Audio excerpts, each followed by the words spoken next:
Dikebri itu menunjukkan bahwa apapun, dalam situasi apapun, upaya-upaya untuk menyelundupkan orang itu terus terjadi ya Pak ya? Iya, dan mohon maaf ya, saya agak curiga.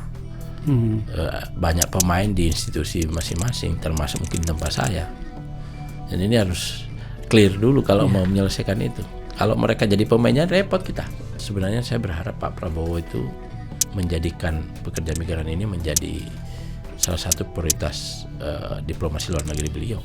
Karena dari PMI ini tiap tahun kita dapat 227 triliun. Pekerja Indonesia itu sebenarnya lebih disukai ya Pak ya di luar negeri ya? Iya. Kalau di Maldives, di Arab, itu kalau orang Indonesia mereka mau nambah gajinya. Orang Indonesia itu kan pertama attitude-nya bagus, Nggak komplainan. Yang kedua, kalau misalnya dia jam kerjanya 8 jam, itu bisa nambah 8,5 jam tanpa minta apapun. Kalau Filipina nggak mau dia. Saya Amir Sodikin, hari ini saya akan memandu diskusi ngobrol bareng soal tokoh penting. Nanti kita akan perkenalkan, kita akan ngobrolin tentang mimpi sebagian besar orang-orang, dan mostly ini mimpi orang-orang miskin kebanyakan, ingin mengubah hidup dan ingin mengubah kesejahteraan di desa-desanya. Mereka adalah kebetulan adalah para pejuang, pekerja migran gitu ya, yang kadang dari mimpi itu memang banyak yang terlaksana, tercapai, dia bisa makin sejahtera, tetapi sebagian berakhir dengan tragis atau bahkan sebagian berakhir dengan ini ya, kesia-siaan. Nah, kita akan berbicara ke depannya itu akan seperti apa, karena kita punya menteri baru yang ngurusin bidang ini, bidang perlindungan pekerja migran. Telah hadir bersama kita Pak Abdul Qadir Karding. Beliau ini adalah menteri pertama yang diserahi tugas oleh Pak Prabowo untuk handle kementerian yang baru ini. Pak Menteri, silahkan perkenalkan, karena ini kementerian baru ya. Bisa diperkenalkan ini kementerian apa? Dulu kan BP2MI ya. Terus transisinya nanti seperti apa? Juga mungkin latar belakang Pak Menteri ya, sebagai dulu legislatif itu gimana, apakah bisa memberi kontribusi untuk peran baru ini? Silakan Pak Menteri. Ya, jadi kementerian ini adalah kementerian baru yang memang sebelumnya bentuknya badan. Oleh Pak Prabowo itu ditingkatkan menjadi kementerian. Tujuannya sebenarnya agar kita fokus mengurusi sub urusan pekerja migran yang masuk dalam sub urusan ketenagakerjaan ya. Itu kita fokus ngurus ini dari hulu ke hilir. Sebelumnya kewenangan soal ini ada di Kementerian Tenaga Kerja. Nah, sekarang ini fokus di kementerian ini. Oleh karena itu sekarang kita sedang transisi. Jadi beberapa kewenangan yang ada di Direktorat Bina Penta di Naker akan berpindah fungsinya ke sini dan regulasinya ke kementerian ini. Oke. Pak Menteri, kalau baca riwayat hidupnya Pak Menteri itu termasuk pekerja dan pejuang gitu ya Pak ya, dari Sojol, Sulawesi Tengah itu Pak ya, Donggala ya itu ya. Tenggara, ya. Mungkin bisa diilustrasikan ya, sedikit betapa ini, Pak Menteri juga bagian dari pejuang itu tadi ya, pejuang hidup. Ini lahir di desa. Desa saya itu dari Kota Palu, sekitar kalau naik darat dalam kondisi lancar sekarang ini 6-7 jam. Kemudian kalau dulu saya naik waktu saya SMP itu, kalau saya naik laut itu berangkat jam 9 malam, nyampe jam 10, jam 11 pagi. Jadi kebetulan saya memang merantau ke Palu, tinggal sama keluarga di situ, lalu sekolah sejak SMP, SMA di Palu. Habis itu saya ke Jawa. Di Jawa saya di Undip S1 S2. Sampai sekarang jadi ketua umum alumni Undip. Oke.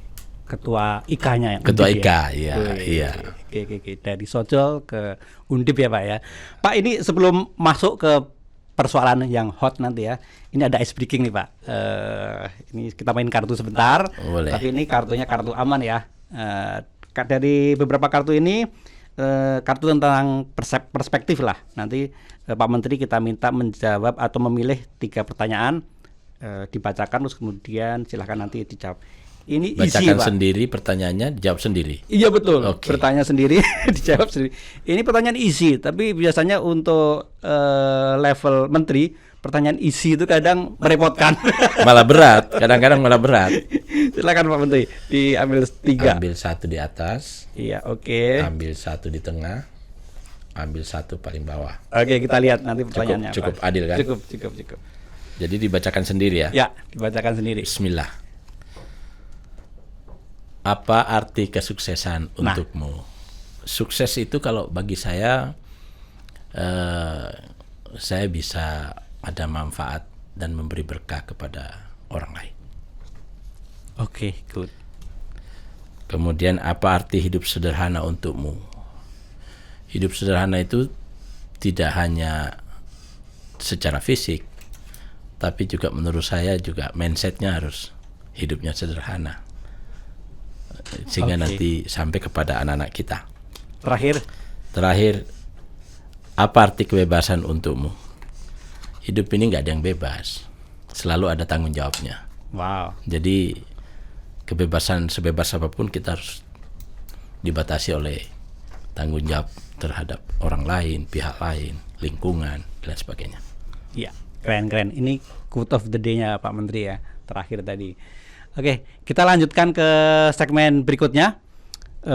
Pak Menteri, tentang ini, bagaimana rencana perlindungan pekerja migran nih Pak, terkait core bisnisnya kementerian ini, karena perlindungan pekerja migran kan under apa nih? Ya, jadi gini, kami ini bekerja berdasarkan regulasi, aturan, undang-undang. Undang-undangnya itu Undang-Undang 18 2017 yang mensyaratkan yang disebut perlindungan adalah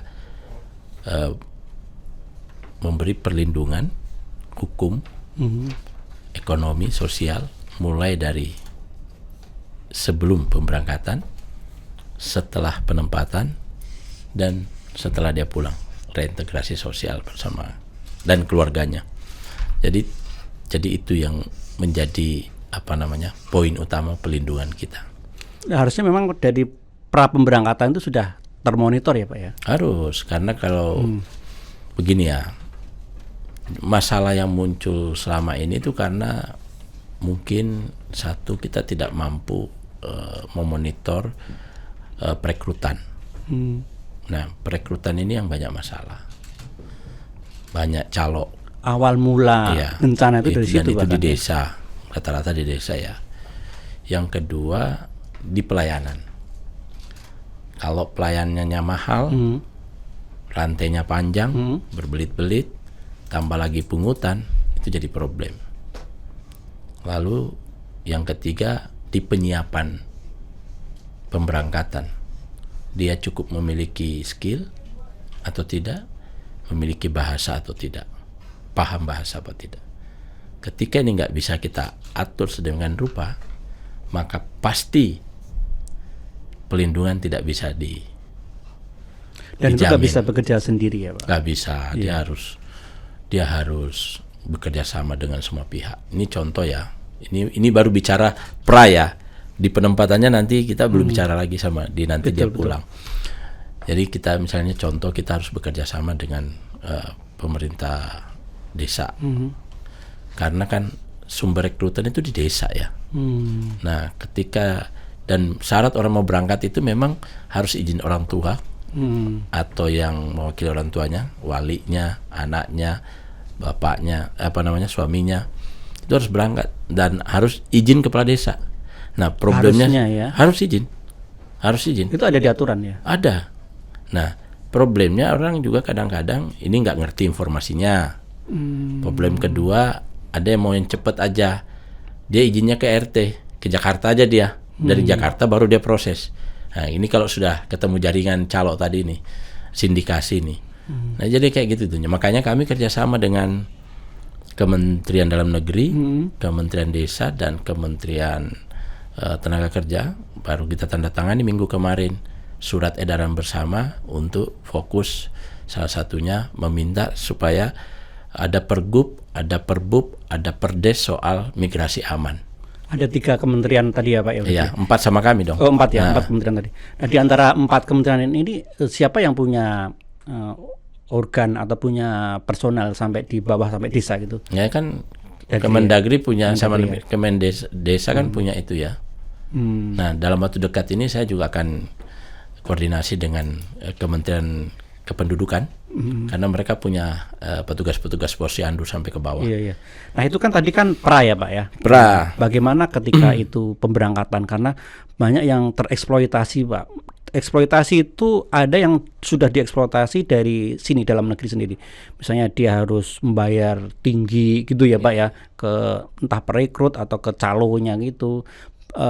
Belum lagi misalnya sampai di sana ternyata juga ada eksploitasi di luar negeri sana, misalnya penempatan kerjanya nggak jelas, terus sampai di tujuan juga ternyata majikannya itu juga kejam gitu. Itu gimana untuk menghindari Ya, itu, jadi sebenarnya PMI itu nggak boleh ditarik pungutan biaya. Nah kita selama ini dengarnya semuanya pada bayar. Berapa bayarnya? Berapa bayarnya? Tapi problemnya penegakannya kita mampu apa enggak? Nah itu perlu diingat ya. Itu artinya banyak orang berangkat tidak melalui prosedur resmi. Itu apa karena pelayanan kita atau karena kampanyenya kurang, pengetahuan masyarakat kurang? Nah, ini lagi kita coba dalami. Pak, kalau dia berangkat, tadi mau meng-highlight Pak Menteri tadi, kalau dia berangkat gitu PMI, sebenarnya yang layak atau yang betul atau apa ya, yang dia boleh membayar itu apa saja? Yang dia misalnya legal membayar itu apa saja? Kalau tadi perekrutan, ya yang paling mungkin enggak ya.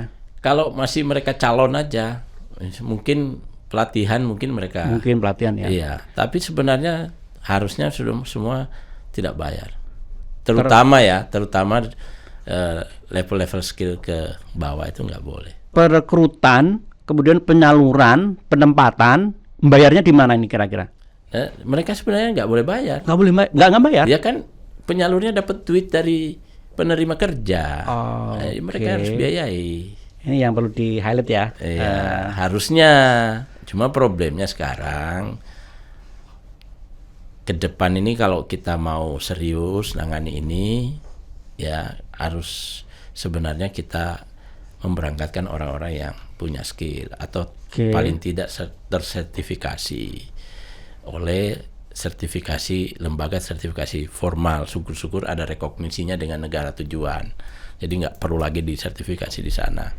Nah itu akan jadi bagus. Nah itu prakteknya banyak yang pungut bayaran dari teman-teman LPK itu untuk pelatihan, ya kan? Nah, Oke. Pak, kalau misalnya sertifikasi dia bayar masih ini ya, masih normal, masih oke. Kalau sertifikasi mestinya ya, kalau menurut undang-undang sih nggak boleh tuh dipungut tuh bayaran tuh. Wow, berarti PR-nya negara, Bapak ini besar banget Pak. Ya, negara harus cari jalan keluar. Betul, harus bongkar para pemain-pemain besar nih Pak, iya kan? Mulai dia bermain rekrutmen, kemudian pelatihan-pelatihannya, sertifikasinya, terus apa lagi Pak? Nanti pengerahannya, pengirimannya sudah ya. Biasanya sudah ada anggaran dari. Jadi gini, kalau konteks penempatan tadi kan pertanyaannya penempatan ya, iya, di betul. sana ya. Itu kuncinya sebenarnya di kontrak kerjasamanya. Harus dikunci. Apa saja di situ kontrak kerjasama itu, gajinya berapa, jabatannya apa, ya kan? Sejauh mana negara bisa intervensi itu, Pak? Oh itu kewajiban negara. Kewajiban negara memverifikasi itu. Jadi misalnya Pak Amir punya perusahaan penyalur, dapat job order dengan perusahaan di luar negeri. Nah dia harus diverifikasi oleh Kementerian Luar Negeri. Kementerian Luar Negeri loh ya. Oke. Bukan kami loh ya. Oke. Nah ini harus Pak Amir tahu. Kementerian Luar Negeri punya kewajiban memverifikasi tadi. Memverifikasi, mengecek, macam-macam lah. Nah lalu buat rekomendasi. Nah, jadi di situ pada saat kerjasama ini harus bagus. Paling tidak kalau menurut saya di kerjasama itu satu, gajinya harus bagus. Yang kedua, ada klausul yang menyatakan ada perlindungan kesehatan dan perlindungan ketenagakerjaan selama dia bekerja di sana. Iya, betul. Karena kan BPJS maupun BPJS Tenagakerjaan hanya berfungsi di sini dalam negeri. Nah, di sana gimana Pak? Nanti? Saya nggak bisa. Jaminan sosial nggak bisa karena BPJS nggak punya jaringan di sana. Mau tidak mau kita harus masukkan itu di klausul perjanjian dengan perusahaan penerima kerja atau negara penerima kerja. Setiap PMI yang prosedural punya itu Pak? Harus. Syarat berangkat itu harus satu ya, harus ada izin, harus ada pemeriksaan kesehatan jasmani maupun rohani, harus ada sertifikasi profesi, harus ada BPJS ketenagakerjaan, harus itu, harus ada visa kerja, itu harus.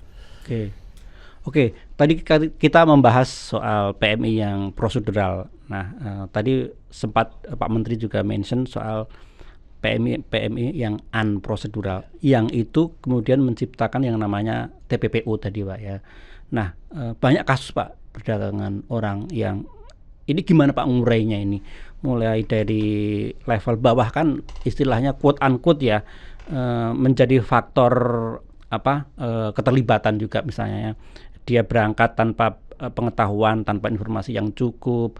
Kepala desanya atau RT-nya mungkin juga nggak ngeh gitu ya. Kemudian direkrut oleh orang yang tidak diketahui atau tidak kenal. Gimana Pak mengurai ini TPPU ini dan jadi gini Mas Amir, masalah utama PM ini itu ada, kalau saya 4 ya. Satu, karena dia berangkat unprosedural. Data kita itu untuk tahun 2017 survei Bank Dunia itu 4,3 juta. Wow, orang yang tidak berangkat secara benar.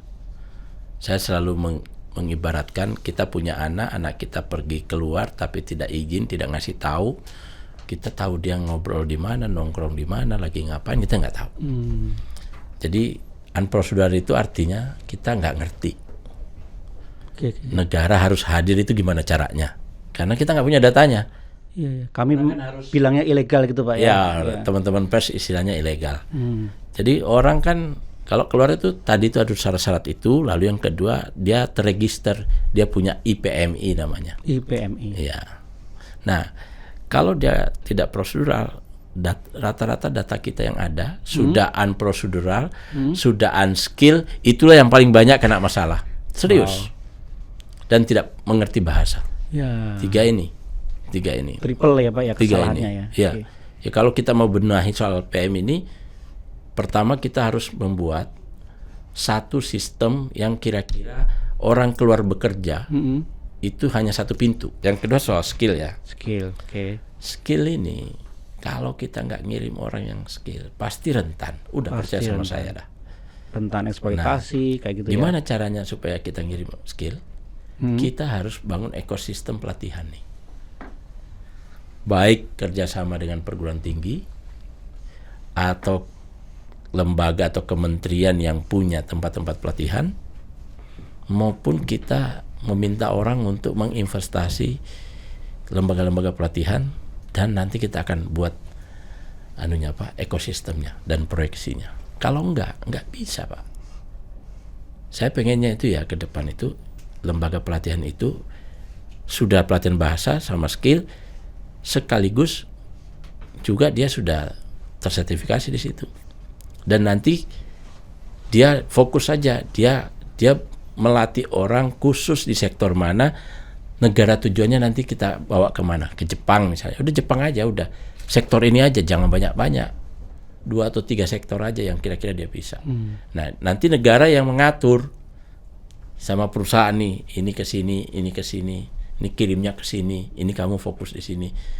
Nah, kita juga akan memperbaiki LPK ini, memperbaiki kinerjanya, harus ada akreditasinya dong. Kemudian ada sertifikasinya dong.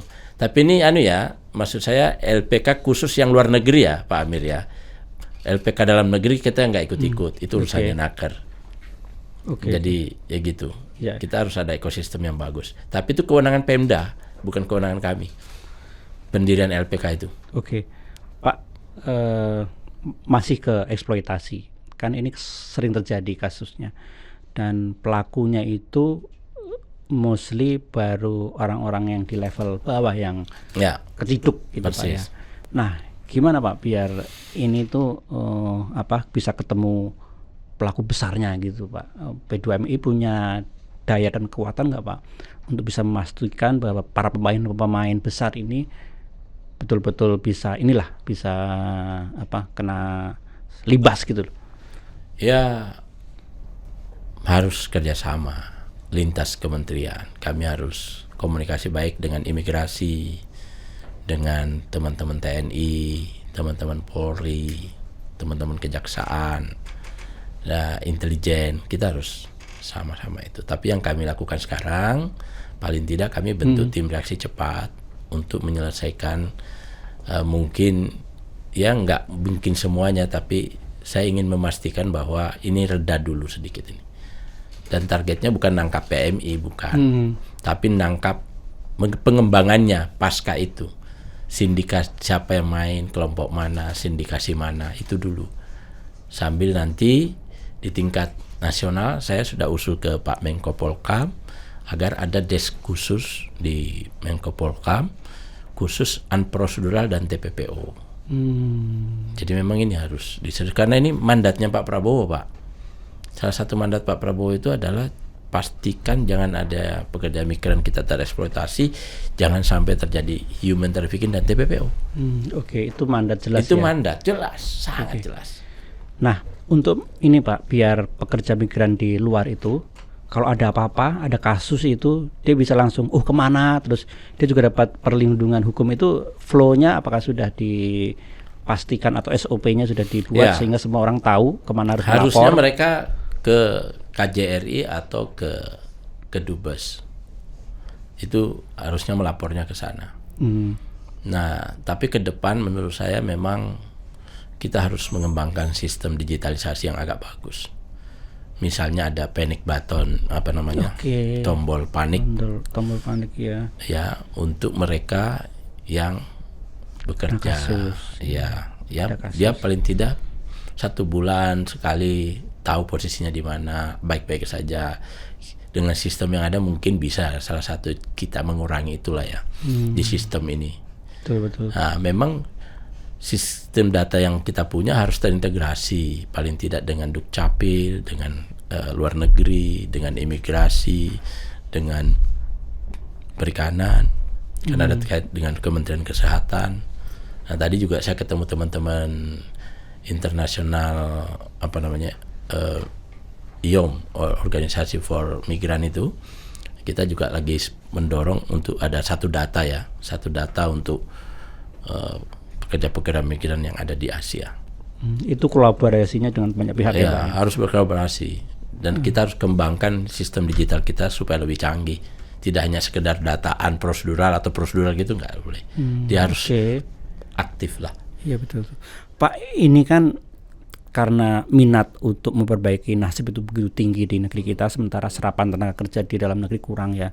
Jadi gimana Pak menangkap animo masyarakat untuk bekerja di luar negeri itu biar terarah dan saat yang sama negara juga memastikan mereka bekerja sesuai dengan skill dia gitu ya, nggak cuma modal Pak, tanpa modal skill gitu ya, biar kita juga terhormat di negara lain. Ini gimana Pak ya untuk memfasilitasi mereka ini? Di satu sisi memang ini ada kebutuhan Pak, kebutuhan dari warga kita, tapi di sisi lain negara juga ingin memastikan kamu bekerja di sektor kalau bisa yang skill gitu PMI Pak. Aman lah ya. Iya gitu. Jadi kalau tagline itu kira-kira berangkat migran pulang juragan lah. Nah, tagline-nya. Tadi apa Pak tagline-nya? Berangkat migran pulang juragan. Oke, keren sekali. Kira-kira gitu. Memang satu, kita harus perbaiki tata kelolanya secara menyeluruh. Yang kedua, kampanyenya harus masif. Teman-teman media juga harus bantu. Kemudian kerjasamanya dengan pemerintah desa bagus. Sistem cyber kita juga harus bagus. Karena jangan lupa, sekarang tawaran-tawaran scamming itu kan paling banyak dari medsos. Yang TPPU itu kejadian di mana-mana itu kan bukan lagi modus calok ke desa. Udah lewat Iya, bahaya juga ya penipuan online itu Pak ya. Jadi itu nanti harus kita perbaiki semua. Dan Kompas.com beberapa waktu lalu juga ini ya melaporkan bahwa banyak orang-orang yang direkrut sebagai scammer di negara tetangga gitu Pak ya, di Kamboja lah banyak. Itu memprihatinkan sekali Pak ya. Nah, gimana biar itu tidak terulang lagi Pak? Karena ini kasihan keluarganya, memalukan buat negaranya juga. Jadi gini loh, apa namanya? Beda ya penanganan PMI yang konvensional sama PMI, bukan PMI sih sebenarnya. Ya akhirnya jadi PMI karena dia bekerja sebagai operator judi misalnya di sana ya, atau scammer ya. Itu beda penanganannya. Jadi dalam kasus Kambodia, Kambodia itu bukan wilayah penempatan kita. Dari awal kita nggak punya kerjasama apapun dengan Kambodia ya. Nah yang kedua, mereka berangkatnya tidak pakai visa kerja, tapi mereka transit dulu ke Thailand, kemana dulu baru ke Kamboja. Itu harus kita kerjasama dengan imigrasi. Tetapi korbannya rata-rata PMI yang awalnya dijanjikan kerja. Korbannya rata-rata 70% lah PMI itu. Makanya kami sebenarnya TPPO itu wilayahnya kepolisian, bukan kami. Menurut Undang-Undang 21 2007 TPPO itu. Tapi karena girisannya kuat sama kami, mau tidak mau kami harus bareng-bareng. Oke. Pak, ini kan juga terkait skill yang rendah ya, literasi yang rendah juga. Gimana Pak ya biar mereka kan sudah ngebet pengen kerja, pengen memperbaiki kualitas hidup, sehingga informasi yang di medsos itu mudah mereka tangkap sebagai kebenaran. Iya. Gimana mencegah ini biar nggak terulang lagi? Itu tadi, sistem cyber kita harus bagus nih. Makanya di tempat saya usulkan sekarang ada Direktorat Cyber. Iya betul itu. Khusus Pak. Untuk itu. Yang kedua, kita harus memperkuat pelatihan. Iya. Terutama di kantong-kantong PMI. Literasi digital tuh Pak. Iya. Penting banget. Wah nanti penting. Nanti di pelatihannya itulah ada literasi digital, ada literasi keuangan. Ini juga persoalan keuangan, pembiayaan dan skema keuangan mereka ini juga bahaya kalau nggak diurus nih. Karena apa? Tahu nggak? Orang ngirim uang, saya nih jadi tenaga migran gitu. Kirim uang, ternyata data yang ada 68% itu dikirim ke keluarga semua, Bos. 68%. 68%. Yang kepake itu hanya sekitar 30%. Untuk living cost. Pejuang keluarga, betul Pak ya. Nah, problemnya bukan di situ. Problemnya ketika dia kirim uang banyak, suaminya bisa kawin lagi, anaknya gaya hidupnya berubah, ya enggak sih? Iya betul. Ya, itu enggak semua. Sering kita baca ada berita semua ya. Kawin lagi, anaknya gaya hidupnya berubah, jadinya judi online, narkoba, kenakalan-kenakalan remaja dan sampai ini harus kita pikirkan juga bagaimana skema keuangan mereka. Mereka pulang itu ada modal untuk usaha. Mereka pulang punya rumah. Masuk literasi finansial itu Pak. Nah, itu harus masuk di skema keuangan kita nanti. Iya, betul. Skema keuangan PMI. Iya. Berarti memang PR-nya lebih ke edukasi Pak ya, literasi gitu ya Pak ya. Karena tugas kita kan sampai ini Mas, sampai pemberdayaan setelah dia pulang. Itu menurut undang-undang, amanah undang-undang itu. Sampai segitunya ya. Keluarganya. Nah, yang sering saya lihat juga Pak ya, tapi nggak tahu sekarang. Beberapa kali saya menemukan orang yang baru pulang kerja dari luar negeri sampai di bandara itu sudah kena macam-macam kena Pak, tipu. kena tipu. Ya itu dia. Sekarang saya lagi dorong apa yang disebut launch PMI.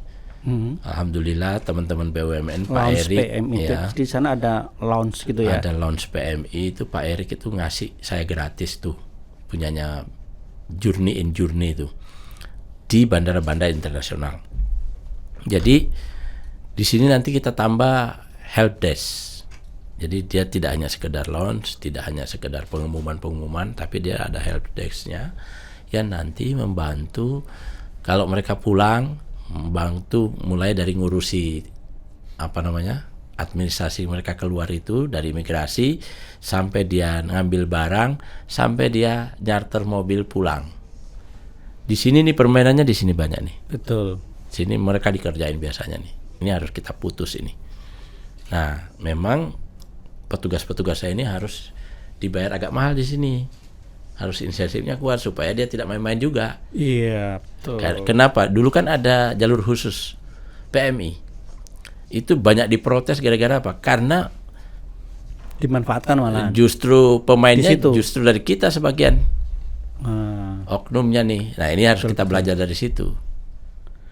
Launch PMI di setiap bandara internasional ini berlaku efektif kapan, Pak? Sudah berlaku Sudah berlaku, sebagian, cuma memang help desk-nya ini yang harus kita tambah. Karena jangan sampai itu jadi ini, Pak ya. Ya. Oh, tempatnya di sono. Oh, berarti orang akan menarget di sono dengan mudah gitu. Iya, jadi petugasnya harus kita buat ininya, Oke. buat controllingnya yang tepat. Oke.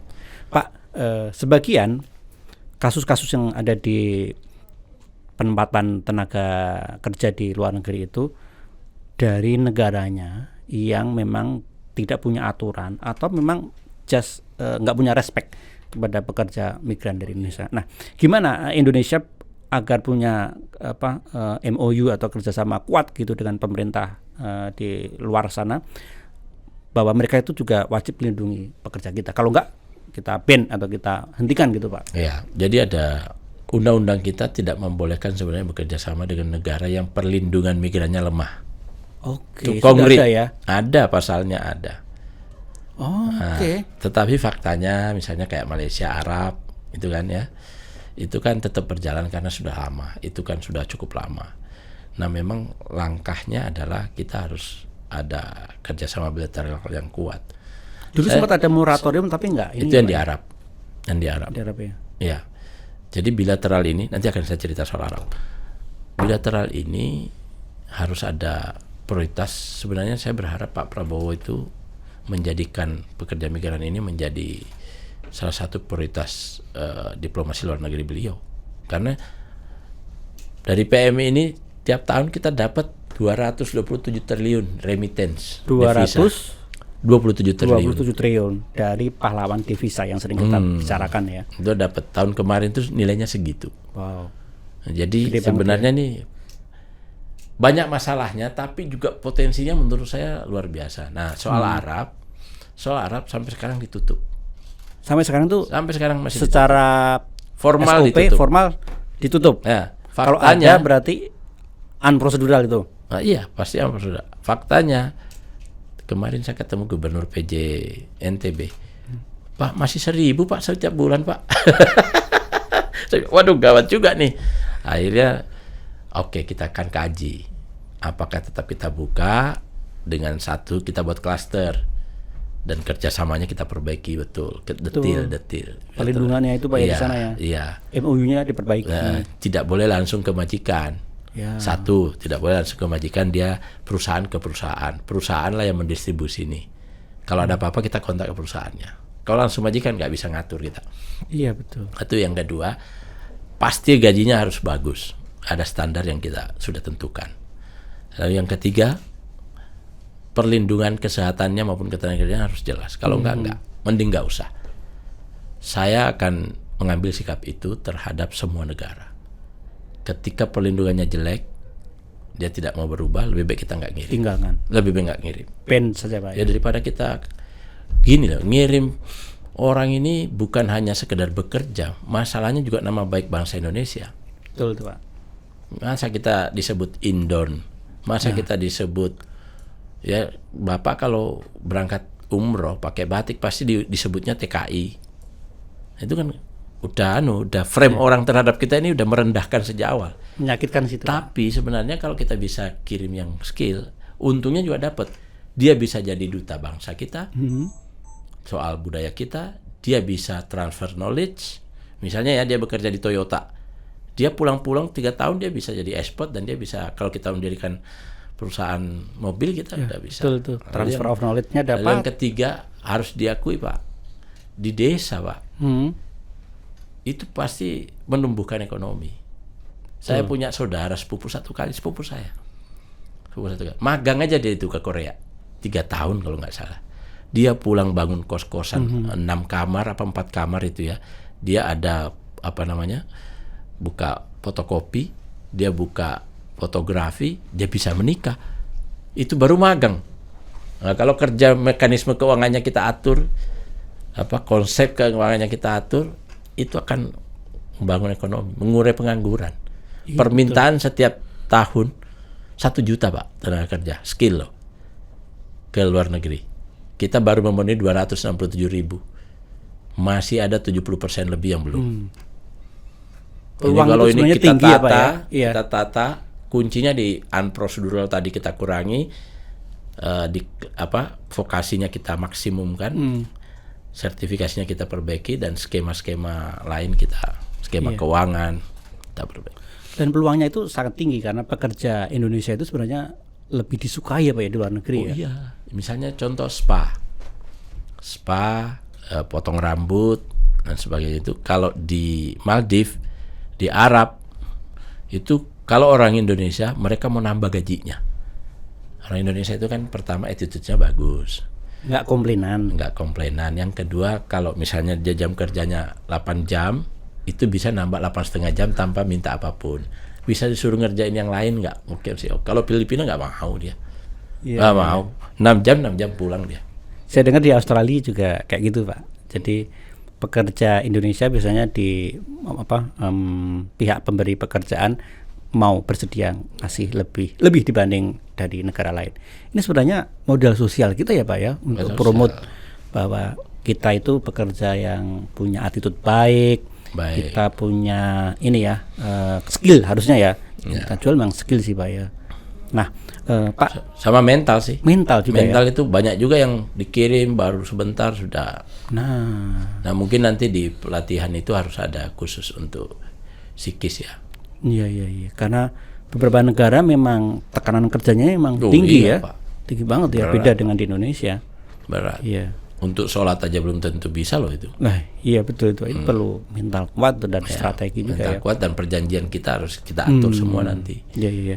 Kayak dulu sempat viral bukan pekerja sih, magang ke Jerman ya Pak ya. Jerman. Ya itu sempat mentalnya juga kena ya itu Pak ya. Nah, Pak, ini kan persoalannya luas banget yang dihadapi Kementerian Bapak ini. Kompleks lah. Yang mau diurai dalam 100 hari itu, atau bukan 100 hari lah ya, karena Quick Pak win Prabowo nggak mengenal 100 hari. Quick win-nya apa Pak untuk persoalan-persoalan yang mendasar, yang strategis, yang nanti harus segera dihandle karena ini terkait dengan kepentingan banyak rakyat gitu Pak. Yang pertama transisi nih ya. Transisi, kami harus memastikan perpindahan kewenangan dari Naker ke sini ini berjalan baik, internal. Yang kedua yang bisa kami lakukan adalah konsolidasi lintas sektoral. Semua menteri-menteri saya datengin yang terkait dengan kementerian saya. Saya selesaikan perintil-perintilnya dulu. Nah, alhamdulillah banyak berhasil. Yang ketiga kita bentuk tim reaksi cepat untuk menangani masalah-masalah. Saya itu DM saya sama WA saya itu per hari 5 masuk tuh. Laporan mau pulang, laporan kena masalah, kena TPPO, itu banyak. Nah, saya harus memastikan bahwa kalau ke saya semua kan nggak mungkin. Saya harus buat sistemnya, hotline dan call center saya harus bagus. Ada tim yang bergerak cepat kalau ada apa-apa, termasuk membongkar sindikasi-sindikasi yang ada di dalamnya. Lalu ada beberapa kerjasama dengan Kementerian Sosial misalnya dan Basnas, kami akan bentuk kampung-kampung PMI sebagai role model ya untuk bagaimana sebenarnya kampung PMI yang produktif, desa PMI produktif lah. Kampung PMI ini adalah penghasil. Dia sebagian besar warganya adalah Purna PMI. Atau bekerja di luar. Itu harusnya jadi ini Pak ya. Itu salah tools satu kita untuk mempromosikan sesuatu ya. Jadi ke depan itu memang jangan masalahnya aja yang terus dieksploitasi, di blow up. Tapi juga testimoni juga penting. Betul. Kalau kita mau mengurangi pengangguran yang ada dalam negeri. Aslinya kan mereka berangkat ini pilihannya nggak ada Pak. Yang mereka bisa hanya itu. Hanya bekerja di luar negeri. Betul. Artinya sebenarnya kalau sebuah negara kita ini penganggurannya bisa kita kurangi, ini nggak perlu kementerian ini. Tapi faktanya kan nggak. Makanya kita gunakan ini sebaik-baiknya.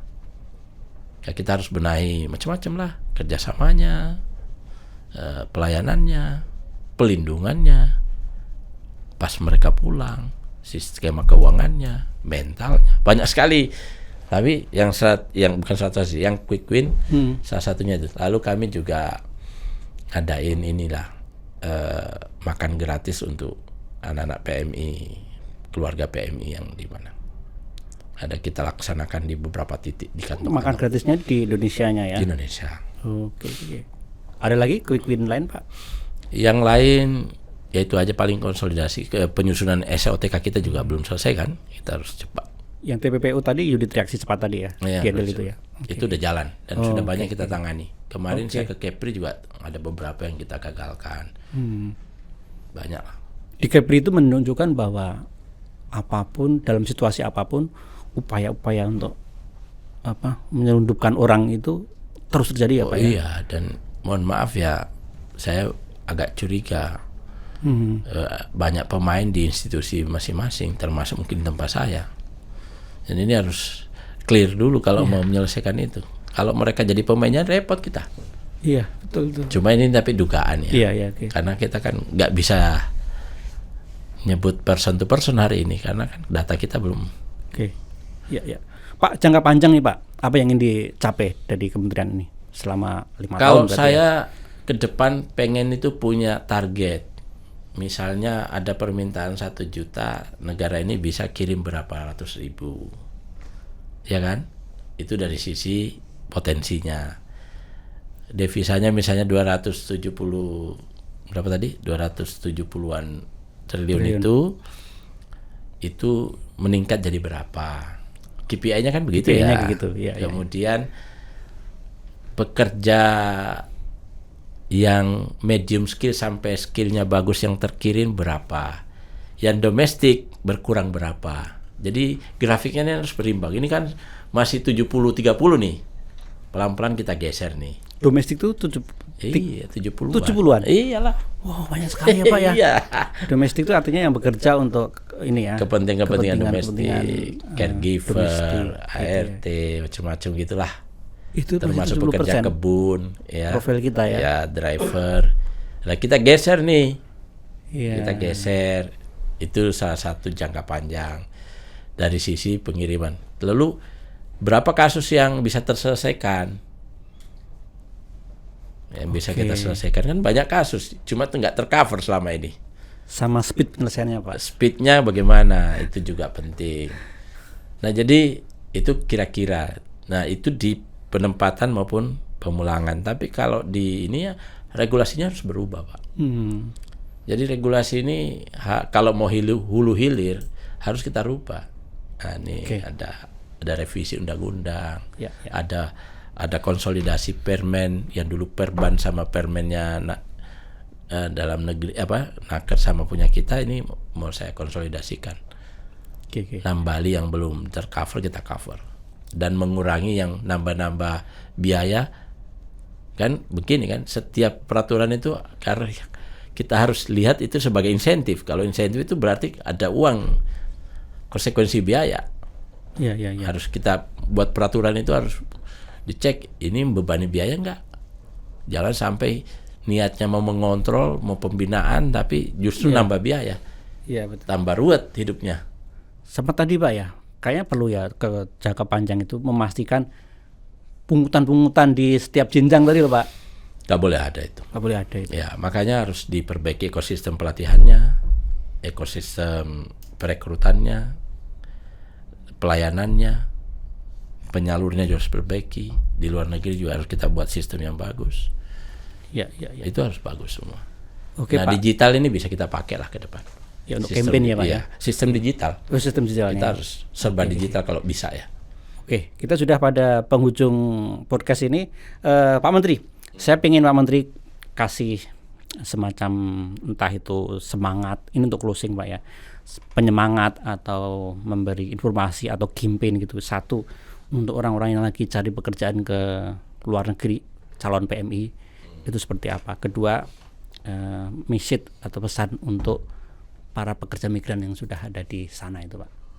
Silahkan, yang pertama adalah pesan, message, inspirasi atau warning atau sesuatu yang bermanfaat untuk calon pencari kerja yang sekarang ini lagi berjibaku untuk berupaya bisa diserap tenaga kerja di luar negeri?